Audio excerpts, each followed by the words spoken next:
सच्ची घटना पर आधारित कहानी है। उत्तर प्रदेश के बलिया जिले की एक गरीब लड़की सोनम की, जो उस दिन अपने बीमार पिता की मजदूरी लेने के लिए घर से निकली थी। रात भर वह सो नहीं पाई थी क्योंकि घर में दवा खत्म हो चुकी थी और उसके पिता कई दिनों से बुखार में टूट चुके थे। लेकिन उस दिन उसे बिल्कुल अंदाजा नहीं था कि मजदूरी के पैसे लेने निकली। उसकी यह छोटी सी कोशिश उसकी पूरी जिंदगी बदलने वाली है। सोनम तेज कदमों से चल रही थी। उसके हाथ में एक पुरानी दवा की पर्ची थी और मन में बस एक ही चिंता थी, किसी तरह आज पिताजी की मजदूरी मिल जाए। रास्ते भर उसके मन में अपने पिता का चेहरा घूम रहा था। रात में उन्होंने कई बार करवट बदलते हुए कहा था कि शरीर बहुत टूट रहा है। सोनम ये सोचकर और परेशान हो जाती कि अगर आज भी दवा नहीं मिली तो पिताजी की हालत और बिगड़ सकती है। करीब 25 मिनट चलने के बाद वह उस फैक्ट्री के सामने पहुंच गई जहां उसके पिता मजदूरी करते थे। फैक्ट्री अभी बन ही रही थी। चारों तरफ ईंट, सीमेंट और लोहे के सरिये पड़े हुए थे। कई मजदूर अपने काम में लगे हुए थे। कुछ लोग ईंट उठा रहे थे, कुछ लोग दीवार खड़ी कर रहे थे। सोनम थोड़ी देर वहीं खड़ी होकर सब कुछ देखती रही। वह पहली बार किसी ऐसी जगह आई थी। उसके मन में हल्की घबराहट भी थी, लेकिन फिर उसे अपने पिता की हालत याद आई और उसने हिम्मत जुटाई। वह एक मजदूर के पास गई और धीमी आवाज में पूछने लगी, भाई, मालिक कहाँ मिलेंगे? मजदूर ने सामने खड़े एक युवक की तरफ इशारा किया और बोला, वो देखो, मालिक का बेटा है, वही काम देख रहा है। सोनम ने नजर उठाकर देखा। सामने लगभग 24 साल का एक नौजवान खड़ा था। साफ कपड़े पहने हुए, हाथ में कागज लिए मजदूरों को काम समझा रहा था। उसका नाम आदित्य था।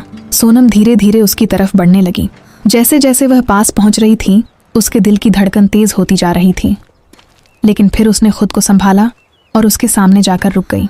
उसने दोनों हाथ जोड़कर धीमी आवाज में कहा, नमस्ते, मैं अपने बीमार पिता की मजदूरी लेने आई हूँ। उसके चेहरे पर घबराहट साफ दिखाई दे रही थी। उसने शांत स्वर में पूछा, किसकी मजदूरी? मेरे पिताजी महेश 2 दिन पहले यहाँ काम करते थे। आदित्य को तुरंत याद आ गया। 2 दिन पहले उसके पिता ने एक बुजुर्ग मजदूर को डांटकर काम से निकाल दिया था। शायद वही महेश थे। उसने पूछा, क्या तुम उसकी बेटी हो?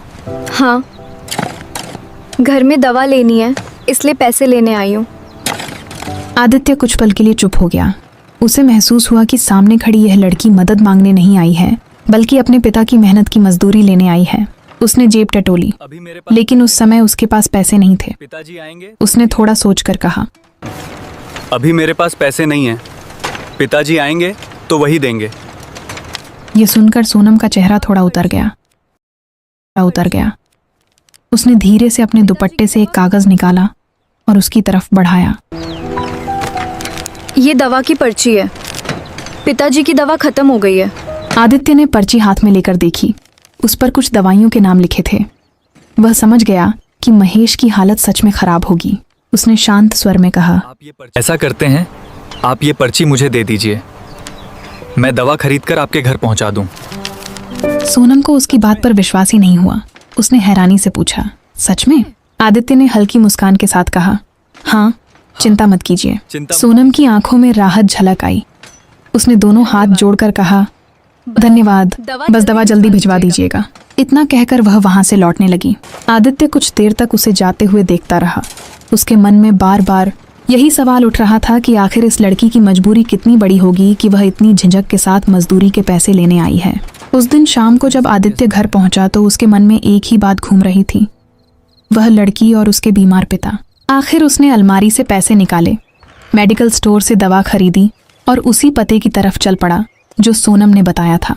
शुरुआत में सड़क पक्की थी, लेकिन कुछ दूर चलने के बाद रास्ता धीरे धीरे संकरी और टूटी फूटी गलियों में बदलने लगा। चारों तरफ छोटे छोटे घर, कच्ची दीवारें और गली में खेलते बच्चे दिखाई दे रहे थे। कुछ ही देर में वह एक छोटे से कच्चे मकान के सामने खड़ा था। उसने दरवाजे पर हल्की सी दस्तक दी। अंदर से कदमों की धीमी आहट सुनाई दी और दरवाज़ा धीरे धीरे खुला। सामने सोनम खड़ी थी। आदित्य को अचानक सामने देखकर वह थोड़ा चौंक गई। उसकी आंखों में एक पल के लिए आश्चर्य उभरा, लेकिन जैसे ही उसकी नज़र आदित्य के हाथ में पकड़ी दवाइयों की थैली पर पड़ी, उसके चेहरे पर राहत की हल्की चमक आ गई। आप, उसने धीमी आवाज में कहा। आदित्य ने दवाइयों की थैली उसकी तरफ बढ़ाते हुए शांत स्वर में कहा, आपने जो पर्ची दी थी, दवा ले आया हूँ। सोनम के चेहरे पर जैसे सुकून उतर आया। उसने तुरंत दरवाजा थोड़ा और खोल दिया अंदर आइए। और संकोच भरी आवाज में बोली, आइए, अंदर आइए। आदित्य धीरे धीरे अंदर गया। कमरे में बहुत कम सामान था। एक तरफ पुरानी और हल्की सी टूटी हुई चारपाई पड़ी थी जिस पर एक बूढ़ा आदमी लेटा हुआ था। उनका चेहरा बहुत कमजोर और पीला पड़ चुका था। वही महेश थे। कमरे के कोने में कुछ पुराने बर्तन रखे हुए थे और दीवारों की हालत देखकर साफ समझ में आ रहा था कि इस घर की आर्थिक स्थिति कितनी कमजोर है। जगह जगह से दीवारों का प्लास्टर उखड़ा हुआ था। सोनम जल्दी से बाहर गई और पड़ोस से एक पुरानी सी कुर्सी लेकर आई। उसने उसे आदित्य के सामने रखते हुए कहा, बैठिए। उसकी आवाज में संकोच भी था और सम्मान भी। आदित्य कुर्सी पर बैठ गया। उसने दवाइयों की थैली सोनम को देते हुए कहा, ये लगभग 8 दिन की दवा है, डॉक्टर ने यही दी थी। सोनम ने धीरे से दवा लेकर अपने पिता के पास रख दी। महेश आदित्य को देखकर उठने की कोशिश करने लगे। आप लेटे उनके हाथ कांप रहे थे। नहीं है। आदित्य फौरन आगे बढ़कर बोला, अंकल, आप लेटे रहिए, उठने की जरूरत नहीं है। महेश ने कमजोर आवाज में कहा, बेटा, आपने इतनी तकलीफ क्यों की? पैसे दे देते, हम खुद ही दवा ले आते। आदित्य हल्का सा मुस्कुरा दिया और बोला, कोई बात नहीं अंकल, रास्ता मिल गया था इसलिए खुद ही ले आया। कुछ पल के लिए कमरे में गहरी खामोशी छा गई। आदित्य की नजरें धीरे धीरे पूरे कमरे में घूम रही थीं। इस छोटे से घर का हर कोना उनकी गरीबी, संघर्ष और मजबूरी की कहानी कह रहा था। तभी सोनम की नजर जमीन पर रखी दवा की पर्ची पर पड़ी। उसने धीरे से कहा, पिताजी की दवा हर महीने काफी महंगी आती है, इसलिए कई बार हम समय पर नहीं ले पाते। ये कहते कहते उसकी आवाज हल्की सी भर गई। आदित्य ने महेश की तरफ देखा। उनके हाथ कांप रहे थे और चेहरा थकान से भरा हुआ था। उनकी आंखों में बीमारी की लाचारी साफ दिखाई दे रही थी। थोड़ी देर बाद महेश धीरे धीरे उठे और बोले, बेटा, बैठो, मैं चाय लेके आता हूँ। आदित्य फौरन बोला, नहीं अंकल, इसकी जरूरत नहीं है, आप आराम कीजिए। लेकिन महेश फिर भी बाहर चले गए। शायद उनकी आत्मा उन्हें मेहमान को बिना कुछ दिए जाने नहीं दे रही थी। थोड़ी देर बाद वह एक कप चाय लेकर लौटे। आदित्य समझ गया कि इस घर की हालत ऐसी है कि सबके लिए चाय बनाना भी आसान नहीं होगा। शायद घर में बस यही एक कप चाय बन पाई थी। सोनम ने वह चाय गिलास में डालकर आदित्य की तरफ बढ़ाई। आदित्य ने गिलास हाथ में लिया, लेकिन उसके मन में एक अजीब सी भावना उठ रही थी। उसे महसूस हो रहा था कि इस घर की सादगी, गरीबी और मजबूरी के सामने वह खुद को बहुत छोटा सा महसूस कर रहा है। कुछ देर तक हल्की फुल्की बातचीत होती रही। फिर आदित्य उठने लगा। उसने जेब से 1500 रुपए निकाले और चुपचाप महेश के हाथ में रख दिए। महेश घबरा गए। बेटा, ये क्यों? आपकी मजदूरी है, रख लीजिए। महेश तुरंत पैसे लौटाने लगे। नहीं बेटा, दवा के पैसे तो आप दे ही चुके हैं, ये मैं नहीं रख सकता। लेकिन आदित्य ने धीरे से उनका हाथ बंद कर दिया। महेश की आंखें भर आईं, लेकिन वह कुछ कह नहीं पाए। इतना कहकर आदित्य दरवाजे की तरफ बढ़ गया। जब वह घर से बाहर निकला तो पीछे से सोनम भी आ गई। उसने धीमी आवाज में कहा, सुनिए। आदित्य रुक गया और उसकी तरफ मुड़ा। सोनम की आंखों में हल्की नमी थी। वह कुछ पल तक चुप रही, फिर बोली, उस दिन जब पिताजी घर आए थे, वो बहुत रोए थे। मैंने उन्हें पहली बार इतना टूटा हुआ देखा था। अगर उनसे कोई गलती हुई हो तो मैं उनकी तरफ से माफी मांगती हूँ। उसकी आवाज में सच्चाई और दर्द दोनों थे। आदित्य कुछ पल तक उसे चुपचाप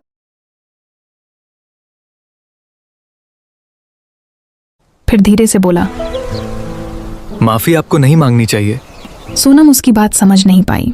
तभी आदित्य ने वहीं पैसे उसके हाथ में रख दिए और उसकी मुट्ठी धीरे से बंद कर दी। उसे अपना समझ कर रख लीजिए, उसने कहा। सोनम चुप खड़ी रही। उसकी नजरें आदित्य के चेहरे पर टिकी थीं। उन आंखों में कृतज्ञता भी थी और एक अनकहा भाव भी। कुछ पल तक दोनों एक दूसरे को देखते रहे, जैसे बहुत सी बातें बिना शब्दों के ही कह दी गई हों। फिर आदित्य धीरे धीरे वहां से चल पड़ा। लेकिन उस दिन के बाद आदित्य के साथ एक अजीब सी बात होने लगी। वह जहां भी जाता उसे बार बार वही चेहरा याद आने लगता। वही सादगी, वही मासूमियत और वही मजबूरी। और उसे खुद भी समझ नहीं आ रहा था कि आखिर इस गरीब मजदूर की बेटी की याद उसके दिल में इतनी गहराई से क्यों बसने लगी थी। उस दिन के बाद आदित्य कई बार अपने काम में लगा रहता। फैक्ट्री का काम तेजी से आगे बढ़ रहा था। मजदूर सुबह से शाम तक काम करते थे, लेकिन आदित्य का ध्यान कई बार भटक जाता। उसे बार बार वही छोटा सा घर याद आता, जहां गरीबी तो थी लेकिन एक अजीब सी सादगी और आत्मसम्मान भी था। दिन धीरे धीरे बीतते गए। लगभग 10 दिन गुजर गए। एक दिन अचानक आदित्य को याद आया कि उसने जो दवाइयाँ दी थीं वह अब खत्म होने वाली होंगी। ये सोचते ही उसके मन में फिर वही चिंता लौट आई। उसने उसी समय मेडिकल स्टोर जाकर फिर दवाइयाँ खरीदी। इस बार उसने पूरे 1 महीने की दवा ली। दवाइयों का पैकेट हाथ में लेकर वह उसी गली की तरफ चल पड़ा जहाँ सोनम का घर था। दरवाजे पर दस्तक देते ही कुछ पल बाद सोनम ने दरवाजा खोला। आदित्य को देखकर वह थोड़ी हैरान हुई। आप? उसने कहा। आदित्य ने दवाइयों का पैकेट उसकी तरफ बढ़ाते हुए कहा। मैं सोच रहा था कि दवाई खत्म हो गई होगी, इसलिए ले आया। सोनम के चेहरे पर हल्की खुशी दिखाई दी। उसने दवाइयाँ लेते हुए कहा, मैं तो पर्ची ढूंढ ही रही थी, समझ नहीं आ रहा था कि कहाँ रख दी। आदित्य मुस्कुरा दिया। पास ही थी। पर्ची मेरे पास ही थी। सोनम ने उसे अंदर आने के लिए कहा। उस समय महेश घर पर नहीं थे, शायद वह पास की दुकान तक गए हुए थे। आदित्य कुर्सी पर बैठ गया। कुछ देर तक दोनों के बीच हल्की फुल्की बातें होती रहीं। थोड़ी देर बाद आदित्य ने कहा, असल में मैं एक काम से भी आया हूँ। कैसा काम? फैक्ट्री की बिल्डिंग अब लगभग बन चुकी है। अंदर कुछ सामान रखा हुआ है, मशीन के हिस्से, लोहे के सरिये और दूसरी चीजें। उनकी देखभाल के लिए एक आदमी चाहिए। सोनम ध्यान से उसकी बात सुन रही थी। आदित्य ने आगे कहा, काम ज्यादा मुश्किल नहीं है, बस वहां रह के निगरानी करनी होगी। मैं सोच रहा था अगर आपके पिताजी चाहें तो ये काम कर सकते हैं। सोनम के चेहरे पर उम्मीद की हल्की चमक आ गई। नहीं करेगा। उसने धीरे से कहा, इसके बाद शायद उनका मन नहीं करेगा।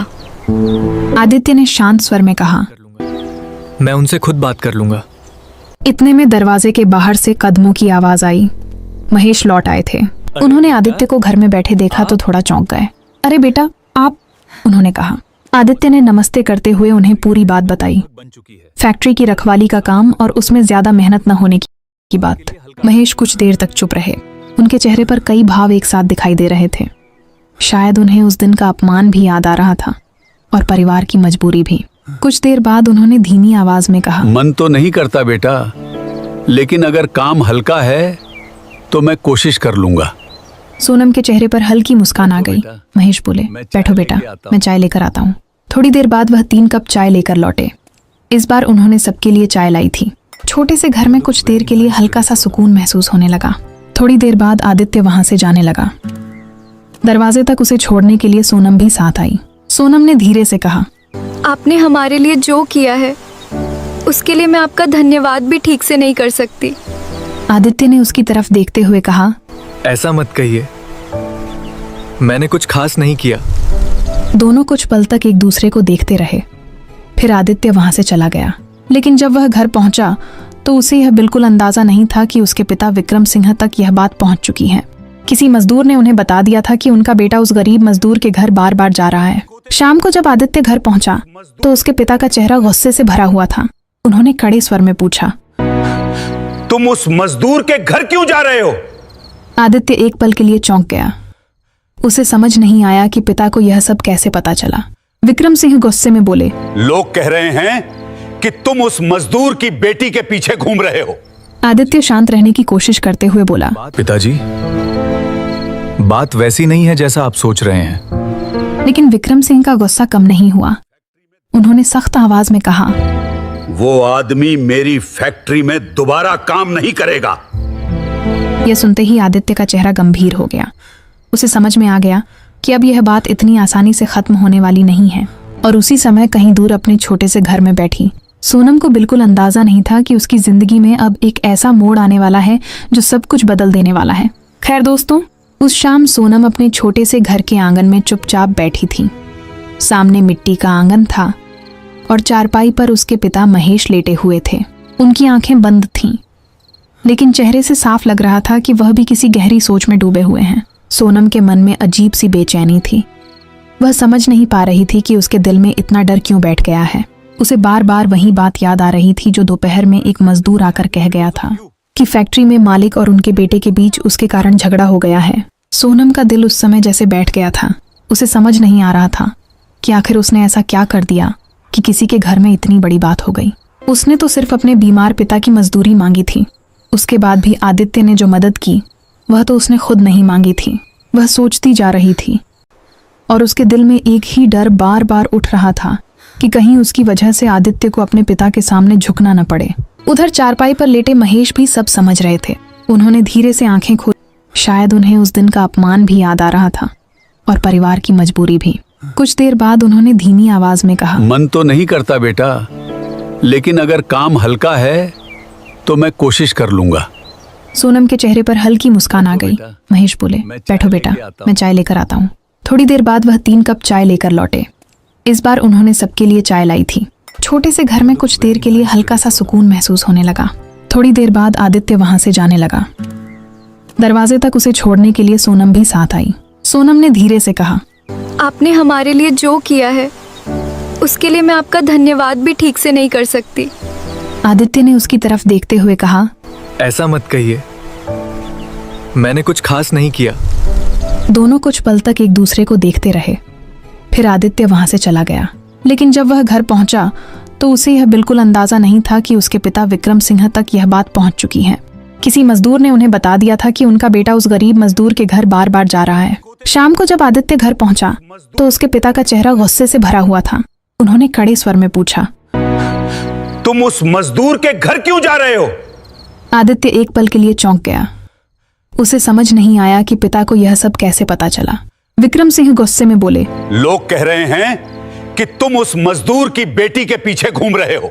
आदित्य शांत रहने की कोशिश करते हुए बोला, पिताजी, बात वैसी नहीं है जैसा आप सोच रहे हैं। लेकिन विक्रम सिंह का गुस्सा कम नहीं हुआ। उन्होंने सख्त आवाज में कहा, वो आदमी मेरी फैक्ट्री में दोबारा काम नहीं करेगा। यह सुनते ही आदित्य का चेहरा गंभीर हो गया। उसे समझ में आ गया कि अब यह बात इतनी आसानी से खत्म होने वाली नहीं है। और उसी समय कहीं दूर अपने छोटे से घर में बैठी सोनम को बिल्कुल अंदाजा नहीं था कि उसकी जिंदगी में अब एक ऐसा मोड़ आने वाला है जो सब कुछ बदल देने वाला है। खैर दोस्तों, उस शाम सोनम अपने छोटे से घर के आंगन में चुपचाप बैठी थी। सामने मिट्टी का आंगन था और चारपाई पर उसके पिता महेश लेटे हुए थे। उनकी आंखें बंद थीं, लेकिन चेहरे से साफ लग रहा था कि वह भी किसी गहरी सोच में डूबे हुए हैं। सोनम के मन में अजीब सी बेचैनी थी। वह समझ नहीं पा रही थी कि उसके दिल में इतना डर क्यों बैठ गया है। उसे बार बार वही बात याद आ रही थी जो दोपहर में एक मजदूर आकर कह गया था कि फैक्ट्री में मालिक और उनके बेटे के बीच उसके कारण झगड़ा हो गया है। सोनम का दिल उस समय जैसे बैठ गया था। उसे समझ नहीं आ रहा था कि आखिर उसने ऐसा क्या कर दिया कि किसी के घर में इतनी बड़ी बात हो गई। उसने तो सिर्फ अपने बीमार पिता की मजदूरी मांगी थी। उसके बाद भी आदित्य ने जो मदद की वह तो उसने खुद नहीं मांगी थी। वह सोचती जा रही थी और उसके दिल में एक ही डर बार बार उठ रहा था कि कहीं उसकी वजह से आदित्य को अपने पिता के सामने झुकना न पड़े। उधर चारपाई पर लेटे महेश भी सब समझ रहे थे। उन्होंने धीरे से आंखें खोली और सोनम को देखा। बेटा, सोनम को देखा। बेटा, उन्होंने कमजोर आवाज में कहा। सोनम फौरन उनके पास आकर बैठ गई। मैंने फैसला कर लिया है, मैं फैक्ट्री का काम नहीं करूंगा। क्यों पिताजी? मेरे कारण अगर किसी के घर में बाप बेटे के बीच लड़ाई हो रही है तो मुझे वो काम नहीं चाहिए। बेटा, गरीब आदमी की सबसे बड़ी पूंजी उसकी इज्जत होती है और मैं किसी की इज्जत के बीच नहीं आना चाहता। सोनम के दिल में जैसे कोई चुभन सी हुई। वह जानती थी कि उसके पिता सही कह रहे हैं, लेकिन उसके मन में एक और दर्द भी था। आदित्य ने उनके लिए जो किया था वह कभी नहीं भूल सकती थी। उस रात सोनम को बिल्कुल नींद नहीं आई। वह देर तक जागती रही, कभी अपने पिता को देखती, कभी छत की तरफ। उसके मन में एक ही सवाल घूम रहा था, क्या सच में उसकी वजह से आदित्य अपने पिता से दूर हो जाएगा? काफी देर सोचने के बाद उसने धीरे से एक कागज उठाया। उसने उस कागज पर लिखना शुरू किया। उसके हाथ थोड़े कांप रहे थे, लेकिन उसके दिल में जो बातें थीं वह शब्दों में उतरती चली गईं। उसने लिखा, आपने हमारे लिए जो किया है उसके लिए मैं जीवन भर आपकी आभारी रहूंगी, लेकिन मैं नहीं चाहती कि मेरी वजह से आपके और आपके पिताजी के बीच दूरी आ जाए। आपने हमें जितनी मदद दी वही हमारे लिए बहुत बड़ी बात है। कागज लिखते लिखते उसकी आंखों से आंसू टपकने लगे। उसने जल्दी से आंसू पोंछे और कागज मोड़कर रख लिया। अगले दिन वह चुपचाप उस कागज को लेकर फैक्ट्री की तरफ चल पड़ी। फैक्ट्री पहुंचकर उसने देखा कि आदित्य मजदूरों के बीच खड़ा काम देख रहा था। सोनम धीरे धीरे उसके पास पहुंची। आदित्य ने उसे देखा तो थोड़ा हैरान हुआ। अरे आप? लेकिन सोनम कुछ नहीं बोली। उसने बस वह कागज उसके हाथ में रख दिया और धीरे से उसकी मुट्ठी बंद कर दी, जैसे उस दिन आदित्य ने उसके हाथ में पैसे रखकर उसकी मुट्ठी बंद की थी। सोनम की आवाज बहुत धीमी थी। समय मिले तो पढ़ लीजिएगा। ये कहकर वह वहां से चली गई। आदित्य एक कोने में गया और उसने वह कागज खोला। जैसे जैसे वह शब्द पढ़ता गया उसका दिल भारी होता गया। उस कागज में कहीं भी शिकायत नहीं थी, न कोई उम्मीद, न कोई मांग। बस एक लड़की का साफ दिल था जो नहीं चाहती थी कि उसकी वजह से किसी का परिवार टूटे। आदित्य की आंखें नम हो गईं। उसने पहली बार महसूस किया कि सोनम कितनी मजबूत दिल की लड़की है। उसी शाम आदित्य ने अपनी माँ को सब कुछ बता दिया। कुछ देर चुप रहने के बाद उन्होंने कहा, बेटा, जिस लड़की के दिल में इतनी समझ और संस्कार हो वो किसी भी घर को स्वर्ग बना सकती है। कुछ दिनों बाद वह खुद सोनम के घर गईं। सोनम और महेश उन्हें देखकर घबरा गए, लेकिन आदित्य की माँ ने बड़े प्यार से उनसे बात की। सोनम की सादगी, उसका सम्मान और अपने पिता के लिए उसका समर्पण देखकर उनका दिल भर आया। घर लौटते समय उन्होंने मन ही मन फैसला कर लिया था। उस दिन उन्होंने विक्रम सिंह से साफ कहा, अगर मेरे बेटे की शादी होगी तो उसी लड़की से होगी। विक्रम सिंह पहले तो बहुत गुस्सा हुए। उन्हें यह रिश्ता बिल्कुल पसंद नहीं था, लेकिन आदित्य और उसकी माँ दोनों अपनी बात पर अड़े रहे। समय बीतता गया और आखिरकार विक्रम सिंह को झुकना पड़ा। कुछ महीनों बाद बहुत सादे तरीके से आदित्य और सोनम की शादी हो गई। शादी के बाद सोनम ने जिस तरह पूरे घर को संभाला, उसे देखकर धीरे धीरे विक्रम सिंह का दिल भी बदलने लगा। वह सुबह सबसे पहले उठती, घर का काम करती और फिर फैक्ट्री में भी आदित्य का हाथ बटाती। उसकी मेहनत और संस्कार देखकर विक्रम सिंह को समझ में आ गया कि उन्होंने उस दिन महेश के साथ बहुत बड़ी गलती की थी। एक दिन वह खुद महेश के घर गए। उन्होंने महेश को गले लगाया और कहा, भाई साहब, मुझसे बहुत बड़ी गलती हो गई थी। मैंने आपको समझे बिना ही अपमान कर दिया। महेश की आंखों से आंसू निकल आए। उन्होंने बस इतना कहा, कोई बात नहीं, इंसान से गलती हो जाती है। समय बीतता गया। कुछ साल बाद वही छोटी सी फैक्ट्री बहुत अच्छी तरह चलने लगी थी। घर में खुशियां थीं और सब लोग मिलजुल कर रह रहे थे। और कभी जो लड़की अपने बीमार पिता की मजदूरी लेने फैक्ट्री पहुंची थी, वही आज उस घर की सबसे बड़ी खुशी बन चुकी थी। दोस्तों, इस कहानी से यही सीख मिलती है कि इंसान की असली कीमत उसके पैसे से नहीं, बल्कि उसके दिल और उसके संस्कारों से होती है। कई बार जिन लोगों को हम कमजोर या गरीब समझ लेते हैं, वही लोग सबसे बड़े दिल वाले निकलते हैं। लेकिन अब आप बताइए, अगर आप आदित्य की जगह होते तो क्या आप भी एक गरीब मजदूर के परिवार की इतनी मदद करते? और अगर आप सोनम की जगह होते तो क्या आप भी अपने कारण किसी के घर में झगड़ा ना हो इसलिए खुद पीछे हटने की कोशिश करते? अपनी राय कमेंट में ज़रूर लिखिए।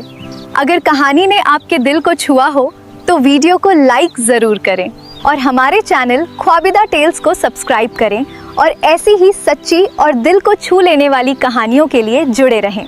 मिलते हैं अगली वीडियो में। तब तक के लिए खुश रहें, मस्त रहें, स्वस्थ रहें। जय